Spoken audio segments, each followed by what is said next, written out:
Marcus had always dreamed of joining the Royal Guard. As a young boy, he would stand by the palace gates watching the tall soldiers in their shining armor march past. Their boots clicked on the stone ground in perfect rhythm, their heads held high with pride. Marcus knew that one day he would wear that same uniform. When he turned 18, Marcus applied to join the Royal Guard training program. The day of his physical test arrived and he felt ready. He had been running every morning for months. His muscles were strong from lifting heavy stones behind his father's blacksmith shop. But when the moment came to prove himself, everything went wrong. The obstacle course seemed impossible. Marcus stumbled over the first barrier, his long legs getting tangled. The other candidates jumped over it easily. At the rope climbing section, his sweaty hand slipped and he fell into the mud below. Laughter echoed from the viewing area, where other soldiers watched. His face burned with shame as he struggled to get up, covered in thick brown mud. The sword fighting test was even worse. Marcus had practiced with wooden sticks at home, but holding a real sword felt different. The weight threw off his balance. His opponent, a confident young man named Derek, moved like a dancer. Derek's blade touched Marcus 3 times before Marcus even knew what happened. The watching soldiers shook their heads and whispered among themselves. "Next," called the training master, not even bothering to look at Marcus as he dismissed him. Walking home that evening, Marcus felt like his world had ended. Village children pointed and giggled as he passed, still covered in dried mud. His mother tried to comfort him with his favorite meal, but the food tasted like nothing. His father, a man of few words, simply patted his shoulder and said, "Sometimes dreams don't come true, son." But Marcus couldn't give up. The desire to serve his kingdom burned too strong inside him. 3 months later, he applied again. This time he trained even harder. He woke up before sunrise to practice with his sword. He ran longer distances until his lungs felt like they would burst. He climbed trees and walls to build his grip strength. The second test day arrived. Marcus felt more confident this time. He knew the course, knew what to expect. But fate seemed to work against him once more. During the running portion, it started to rain. The track became slippery and Marcus lost his footing on a sharp turn. He slid several feet and scraped his knee badly. Blood seeped through his torn pants, but he got up and kept running. At the archery range, his injured leg made it hard to stand steady. His arrows flew wide of the target. Some didn't even hit the wooden board behind it. The other candidates hit bullseyes or came very close. Marcus's arrows scattered like leaves in the wind. "Maybe you should try being a farmer instead," one of the training officers said loudly, causing more laughter from the crowd. Marcus failed again. This time, the disappointment felt heavier. People in his village started calling him Failed Marcus behind his back. Some said it to his face with cruel smiles. His childhood friends stopped talking to him. They were embarrassed to be seen with someone who couldn't even become a simple guard. "Why do you keep trying?" his sister asked one evening as she bandaged his training wounds. "Everyone knows you're not cut out for this." Marcus looked out the window toward the distant palace. The evening sun made its towers glow like gold. "Because someone has to protect what matters," he said quietly. "And maybe I'm not strong or fast, but I care more than anyone else." His sister sighed but didn't argue. She knew that stubborn look in his eyes. Marcus would keep trying no matter what anyone said.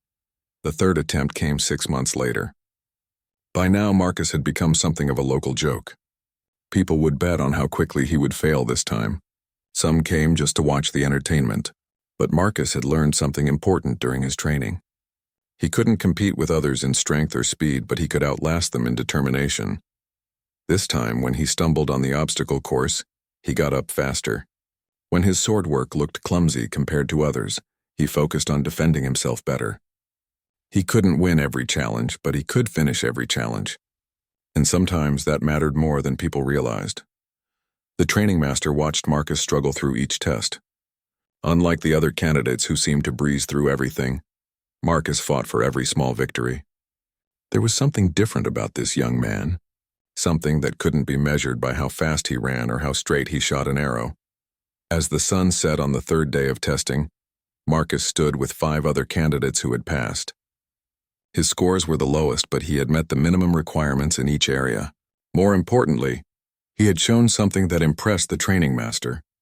He never gave up, no matter how hard things got. "Welcome to the Royal Guard training program," the master announced. Marcus almost couldn't believe the words. After 3 attempts, countless failures, and endless mockery, he had finally made it. His hands shook as he signed the papers that would change his life forever. That night, as he walked through his village, people stared in shock. Failed Marcus had actually succeeded. Some looked angry, as if he had somehow cheated them out of their entertainment. Others seemed genuinely surprised and maybe even a little impressed. Marcus didn't care about their reactions anymore. He had learned that the opinion that mattered most was his own, and he knew deep in his heart that he belonged in the Royal Guard. Not because he was the strongest or the fastest, but because he would never stop trying to do what was right. Training camp proved to be Marcus's next great challenge. The Royal Guard Academy was a massive stone building with tall walls and narrow windows. Inside, everything smelled like metal polish and leather. 30 new recruits had been accepted, and Marcus quickly realized he was still the weakest among them. The daily routine started before dawn. A loud bell would ring, and everyone had to be dressed and standing at attention within 5 minutes. Marcus struggled with this simple task. His fingers fumbled with the armor straps while others seemed to put on their gear like they had been doing it for years.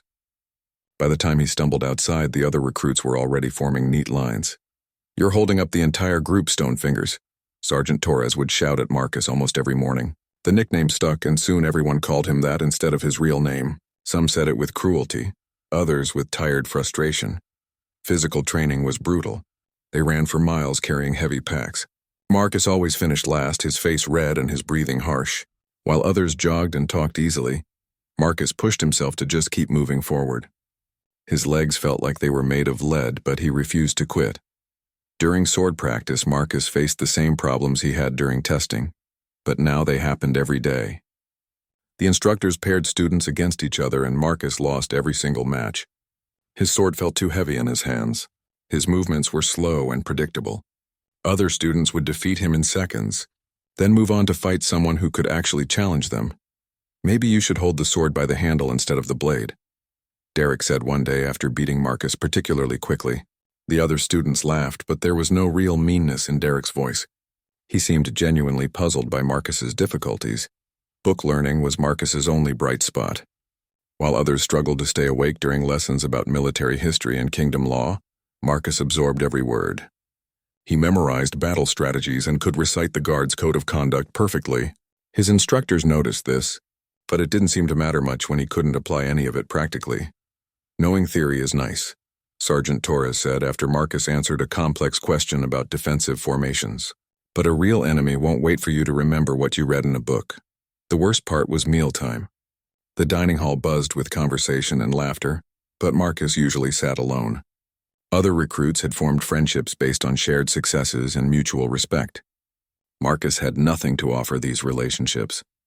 He couldn't help anyone train better because he was the worst at everything. He couldn't share in their victories because he had none of his own. Sometimes he would catch pieces of conversations from nearby tables. "I heard Stonefingers got knocked down 6 times during shield practice today. How is he still here?" The instructors must feel sorry for him. Each comment felt like a small knife in his chest. 3 months into training, Marcus faced his first major evaluation. All the recruits had to demonstrate their skills in front of senior officers, who would decide whether they could continue. Marcus watched as his fellow students performed impressively. Derek moved through his sword routine like it was a dance. Sarah, a farm girl from the northern provinces, showed incredible accuracy with her bow. When Marcus's turn came, silence fell over the evaluation area. Everyone knew what was coming. He stepped forward, trying to ignore the whispers and poorly hidden smiles. His sword routine was clumsy but complete. He hit some targets with his arrows, though not the center rings. During the physical challenges, he finished every task, even if he was slowest. The senior officers whispered among themselves for what felt like hours. Finally, Captain Williams spoke up. "Recruit Marcus, your performance is adequate. You meet the minimum standards in most areas. However, we have concerns about whether you're truly suited for the Royal Guard." Marcus's heart sank, but Captain Williams continued. "You will remain in the program for now, but you are on probation. Any significant failure will result in immediate dismissal." That night, Marcus sat alone in his bunk while others celebrated making it through the evaluation. He stared at the letter he had been writing to his parents, trying to find words to describe his situation. How could he tell them that he was barely hanging on? How could he admit that everyone thought he was a mistake? But as he looked around the dormitory at his sleeping fellow recruits, Marcus felt something unexpected. These people would become royal guards. They would protect the kingdom and serve the crown. Even if he was the weakest among them, he was still part of something important. He was still here when many others had already been sent home. The next morning brought a new challenge. Sergeant Torres announced that they would begin team exercises. The Royal Guard doesn't work alone, he explained. You must learn to function as a unit, to trust each other and work together. Marcus worried that no one would want him on their team. But Derek surprised him by choosing him second. Everyone deserves a fair chance, Derek said simply when others questioned his choice. The team exercises revealed something interesting about Marcus. While he couldn't fight as well as the others, he had an unusual talent for seeing the bigger picture. During mock battles, he would notice weak points in their formation that others missed. His extensive reading had given him knowledge of tactics that proved surprisingly useful. Stonefingers actually has some good ideas, Sarah admitted after Marcus suggested a strategy that helped them win a particularly difficult exercise. Slowly, Marcus began to find his place in the group. He might not be the strongest or fastest, but he could think clearly under pressure. He never panicked during chaos, and he always put the team's success before his own glory. These qualities started to earn him a different kind of respect from his fellow recruits. The nickname Stonefingers began to sound less like an insult and more like a familiar name among friends. Marcus still struggled with individual tasks, but he was becoming a valuable team member. For the first time since arriving at the academy, he started to believe he might actually belong here. But his biggest challenges still lay ahead. The final months of training brought new pressures and unexpected opportunities. Marcus had survived longer than anyone expected, including himself. While he remained the weakest individual fighter, his team leadership skills had grown remarkably. Other recruits started coming to him for advice on strategy and tactics, though they still wouldn't choose him as a sparring partner. Captain Williams began assigning Marcus to lead small group exercises. This surprised everyone, especially Marcus. Leadership isn't about being the strongest, the captain explained to the confused recruits. It's about making good decisions and earning trust. Stonefingers has shown he can do both. During one memorable exercise, Marcus led a team of 5 recruits in a mock rescue mission. They had to navigate through a series of obstacles while protecting a wounded teammate. Instead of trying to fight their way through like other teams had done, Marcus studied the challenge carefully. We're not trying to win a battle, he told his team. We're trying to save someone. That changes everything. He devised a plan that avoided most of the combat obstacles entirely. His team moved slowly and carefully, taking routes that others had ignored. When they did face resistance, they used defensive formations that protected their injured teammate. It took them longer than the more aggressive teams, but they completed the mission without losing anyone. In real life, everyone goes home alive, Marcus explained when other recruits criticized his cautious approach. That's more important than looking impressive. The instructors took note of this philosophy. In their reports, they began describing Marcus as tactically sound and mission-focused. These were significant improvements from his early evaluations that had used words like inadequate and struggling. As graduation approached, Marcus faced one final evaluation that would determine his placement within the Royal Guard. The ceremony was held in the palace courtyard, with senior officers and even some members of the royal family in attendance. Parents and families filled the viewing areas, proudly watching their children achieve their dreams. Marcus's parents sat in the crowd, looking nervous but proud. His mother had sewn him a good luck charm that he kept hidden under his uniform. His father had given him advice that morning. Just do your best, son. That's all anyone can ask. The evaluation consisted of individual demonstrations, followed by a group exercise where all graduating recruits would work together on a complex mission simulation. Marcus approached his individual tests with realistic expectations. He performed adequately in combat, showed decent accuracy with ranged weapons, and completed the physical challenges within the time limits. But during the group exercise, something special happened. The simulation involved protecting a caravan traveling through dangerous territory, while under attack from multiple directions. The 30 graduates were divided into different roles: scouts, fighters, and support personnel. Initially, the exercise went poorly. Different groups worked independently instead of coordinating their efforts. The simulated attacks overwhelmed their defenses and they began losing important objectives. Chaos spread as individuals tried to be heroes instead of working as a team. Marcus found himself in a support role, supposedly the least important position. But from his vantage point, he could see the entire battlefield. He watched as brave recruits made individual stands that left gaps in their overall defense. He saw opportunities being missed because no one was looking at the bigger picture. Without being asked, Marcus began coordinating the different groups. He used hand signals and quick messages to direct scouts toward threats, positioned fighters where they were most needed, and organized the support personnel to maximize their effectiveness.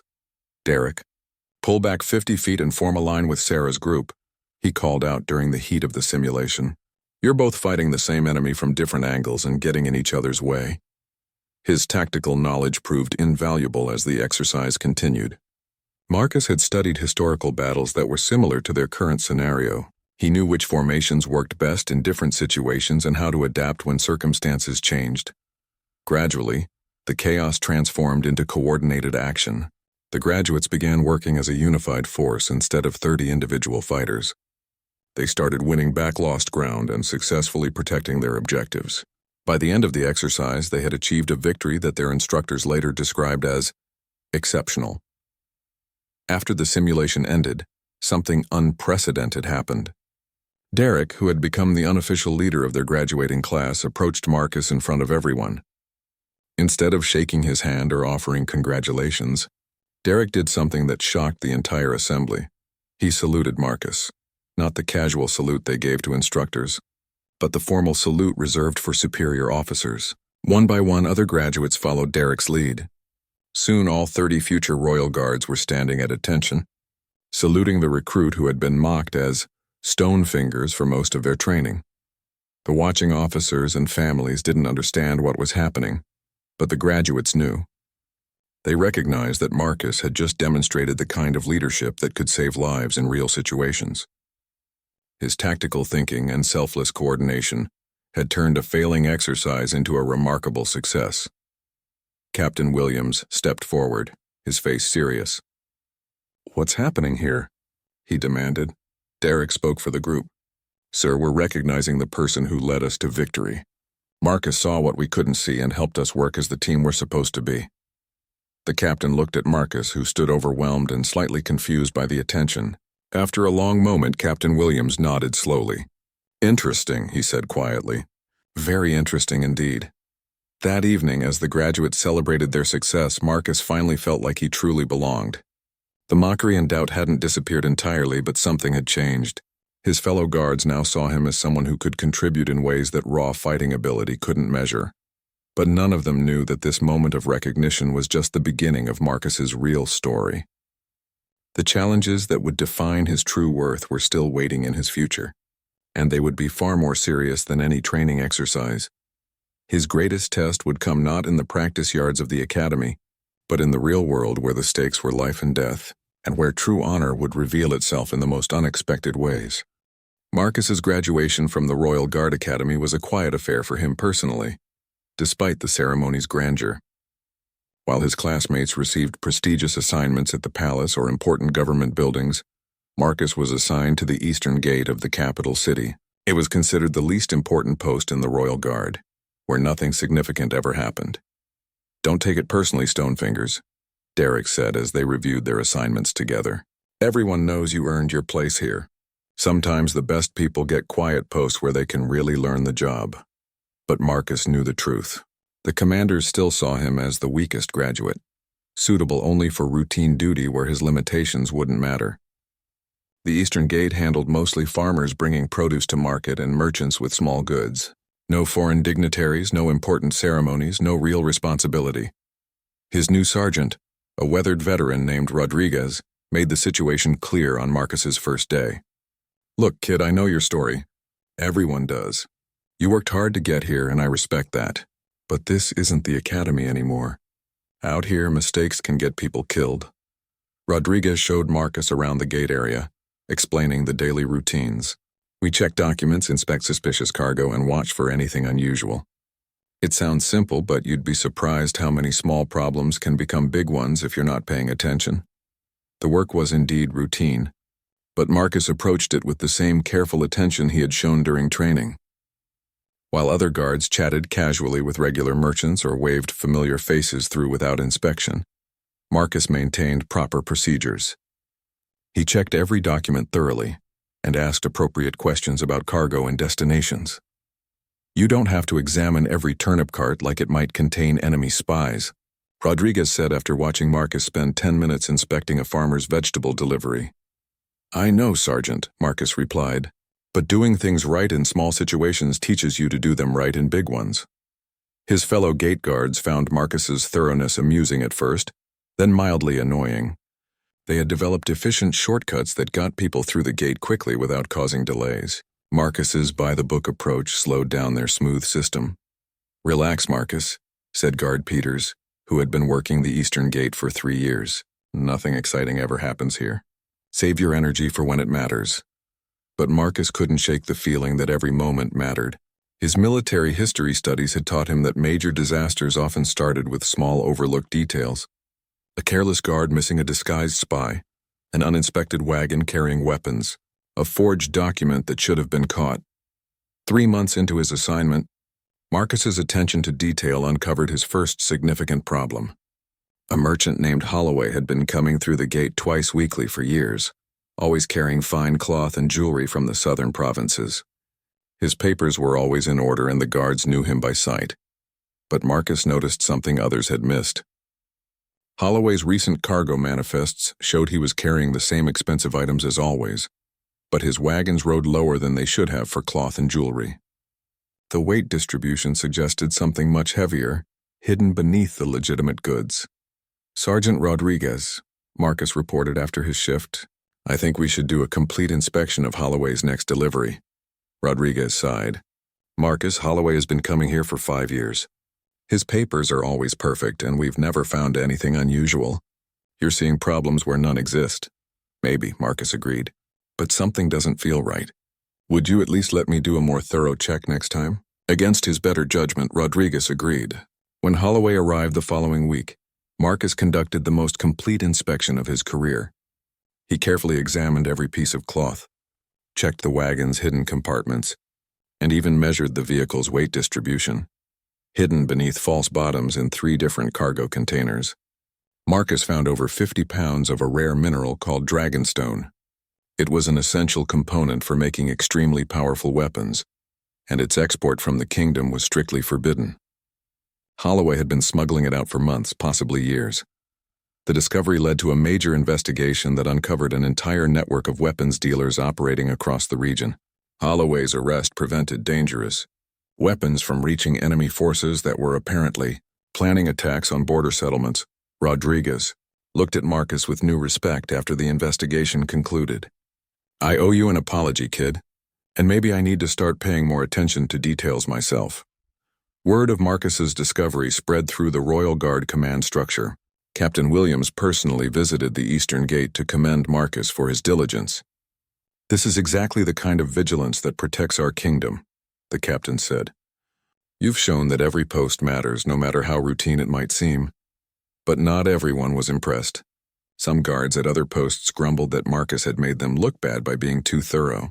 Now the commanders will expect all of us to waste time checking every farmer's potato sack, complained one veteran guard from the Western Gate. Marcus's fellow Eastern Gate guards had mixed reactions. Peters admitted that Marcus had been right to be careful, but worried about how the increased scrutiny would affect their comfortable routine. The commanders are going to expect us to inspect everything like you do now, he said. That's going to make our job much harder. Our job is to protect the kingdom, Marcus replied simply. If that's harder, then maybe we weren't doing it right before. The Dragonstone incident changed Marcus's reputation within the Royal Guard, but not in ways he had expected. Some commanders praised his diligence and attention to detail. Others questioned whether he was trustworthy, wondering if he was trying to make other guards look incompetent to advance his own career.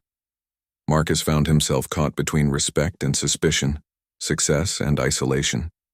He had proven his value as a guard, but at the cost of making enemies among some of his colleagues. The recognition he had always wanted came with complications he hadn't anticipated. More importantly, the incident had attracted attention from people far above his rank. High-ranking officers were now aware of the guard who had been mocked during training, but had uncovered a major security threat through simple, careful work. This attention would soon lead to an assignment that would test everything Marcus had learned about duty, honor, and what it truly meant to serve. The real challenges of his career were just beginning, and they would demand far more from him than catching smugglers at a quiet gate. 6 months after the Dragonstone discovery, Marcus received orders that would change his life forever.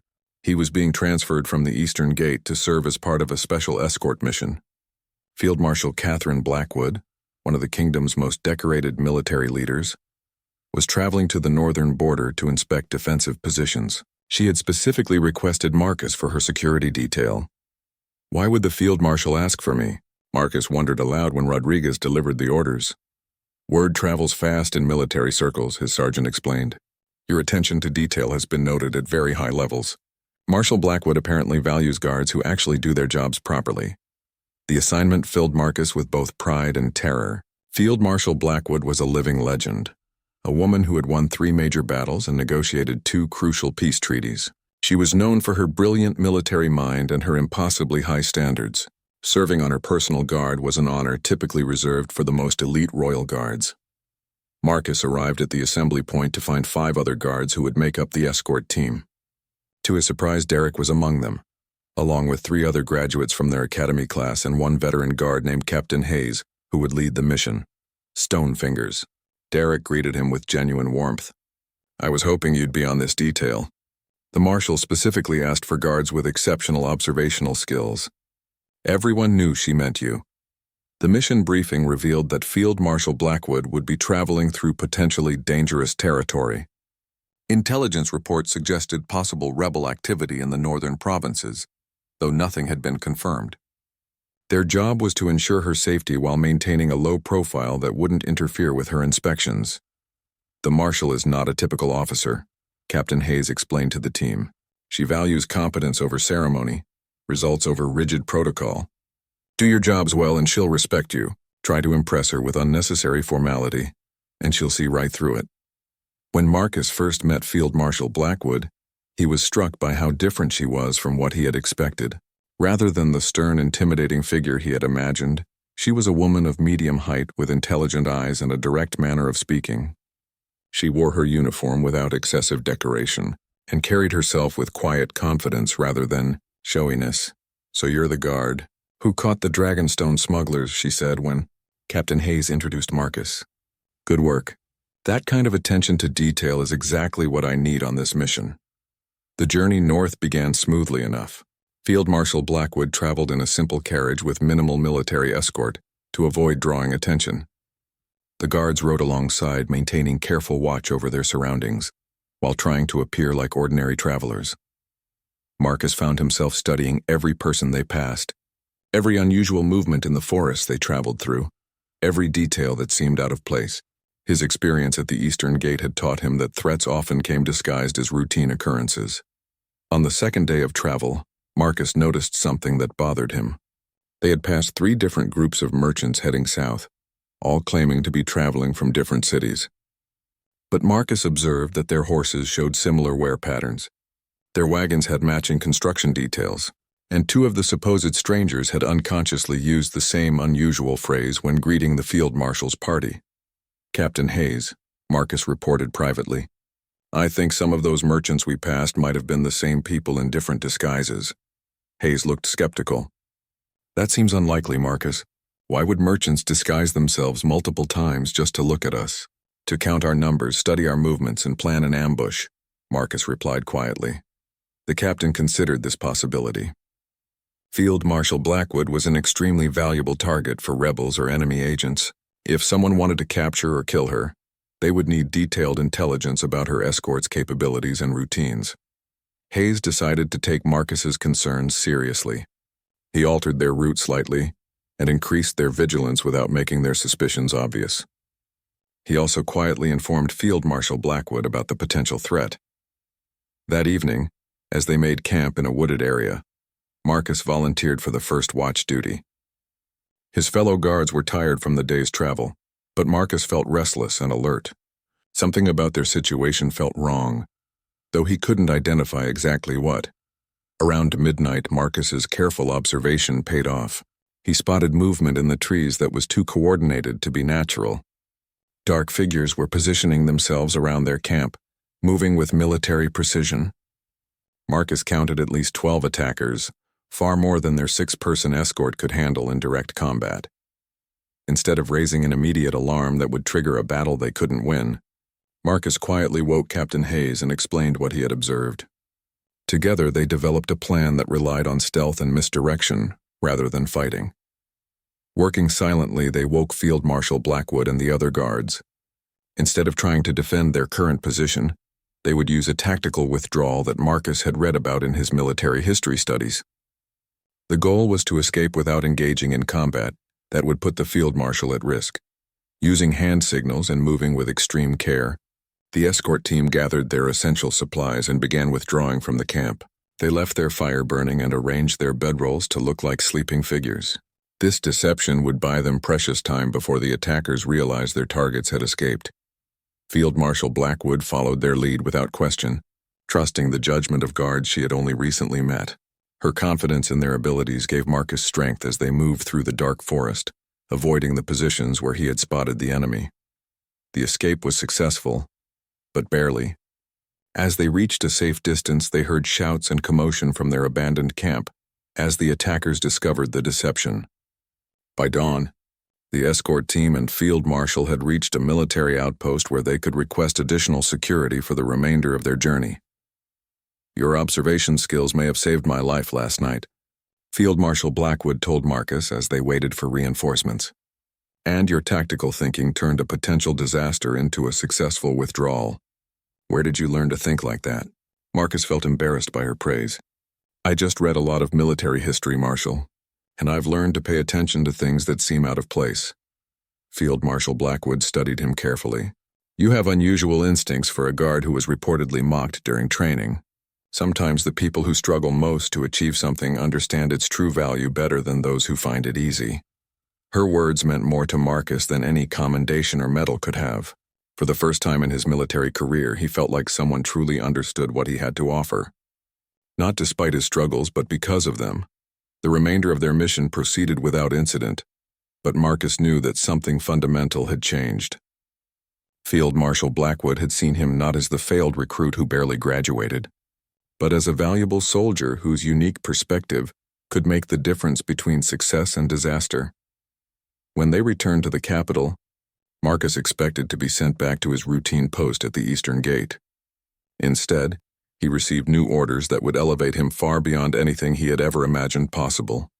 Field Marshal Blackwood had submitted a recommendation that would test his character in ways that no training exercise ever could.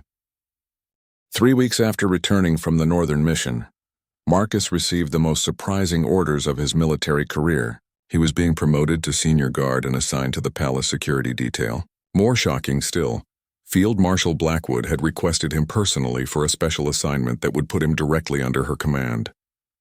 "I don't understand," Marcus told Captain Hayes when the orders were delivered. "Senior guards usually have years of experience and perfect service records. I'm barely out of training and everyone knows about my struggles." Hayes smiled knowingly.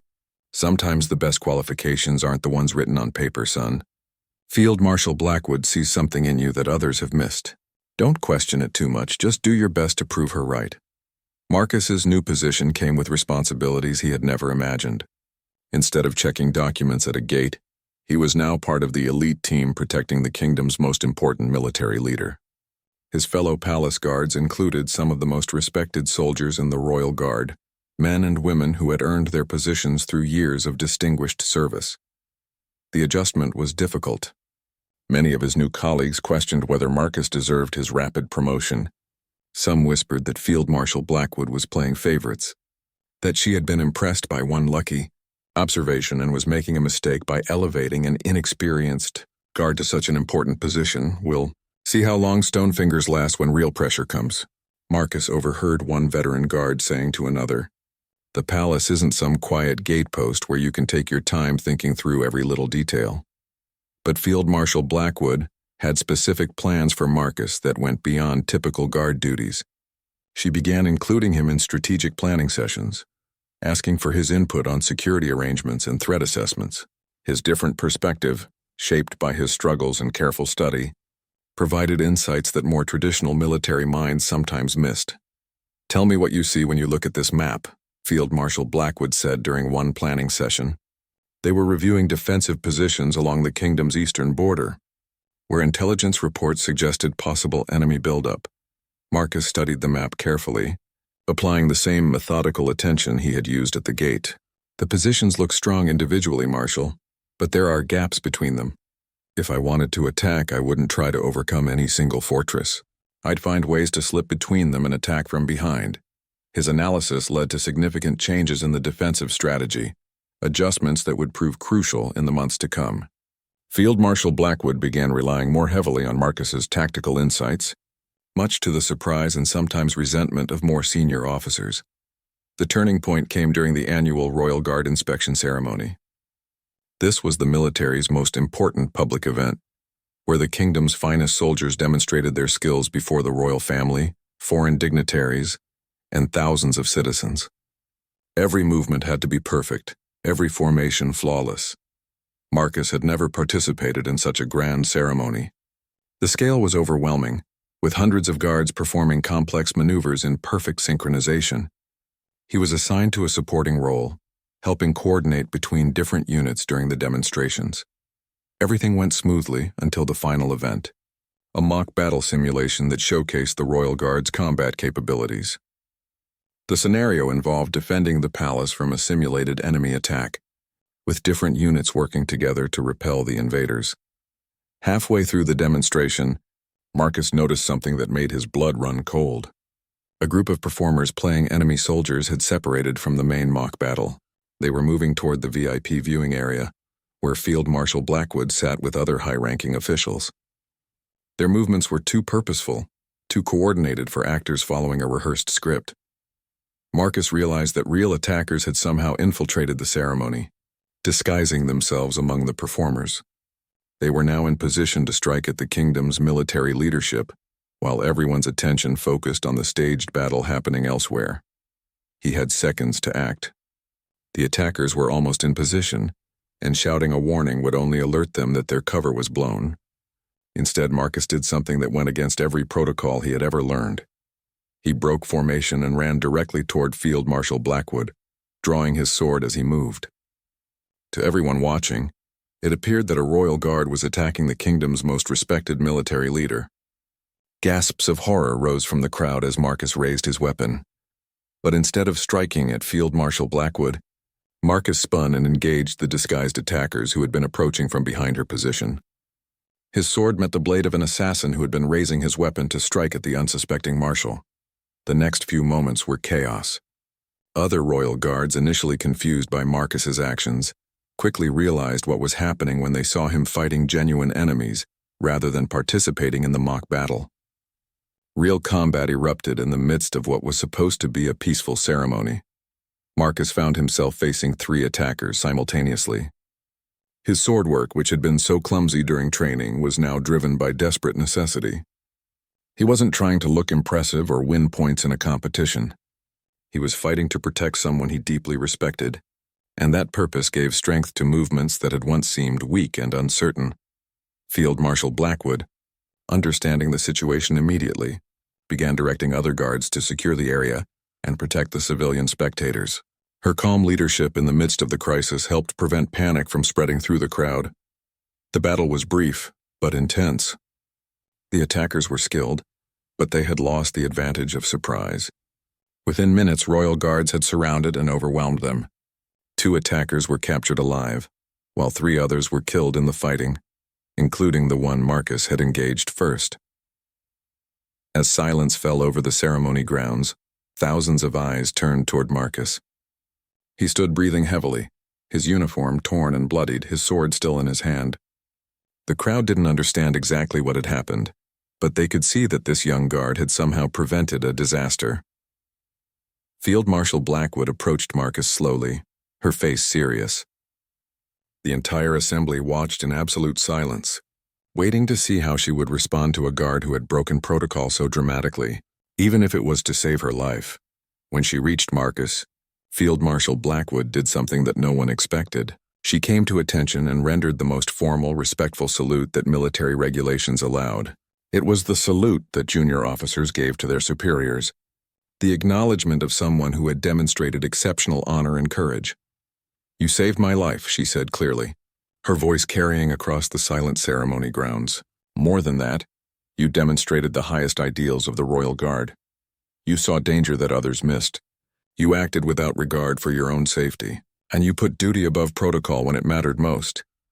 The crowd erupted in cheers as they finally understood what they had witnessed, but Marcus barely heard the applause.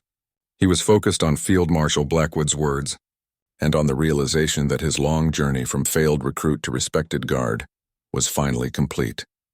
In the weeks that followed, Marcus's actions at the ceremony became legendary throughout the kingdom. The guard who had been mocked for his failures during training was now celebrated as a hero who had prevented the assassination of one of the realm's most important leaders. But perhaps more meaningful than the public recognition was the respect he had earned from his fellow guards. The same people who had once questioned his promotion now sought his advice on security matters. His careful attention to detail, once seen as excessive, was now valued as exactly the kind of vigilance that protected lives. Derek visited Marcus a few days after the ceremony, bringing congratulations and news from other graduates of their training class. "Do you remember what you told me during our first week at the academy?" Derek asked.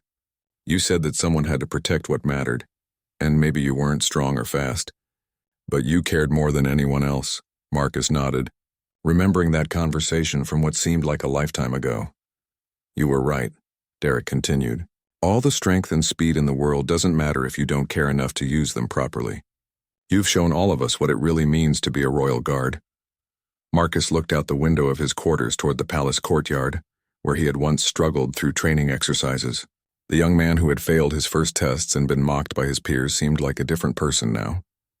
But Marcus knew that wasn't entirely true. He was still the same person who paid attention to details others missed, who refused to give up when things got difficult, who cared more about doing what was right than about looking impressive. Those qualities had always been his strengths, even when others saw them as weaknesses. The difference was that he had finally found a place where those strengths mattered, where his unique perspective could make a real difference. Field Marshal Blackwood had seen his potential when others only saw his limitations, and she had given him the opportunity to prove his worth. As Marcus prepared for another day of service, he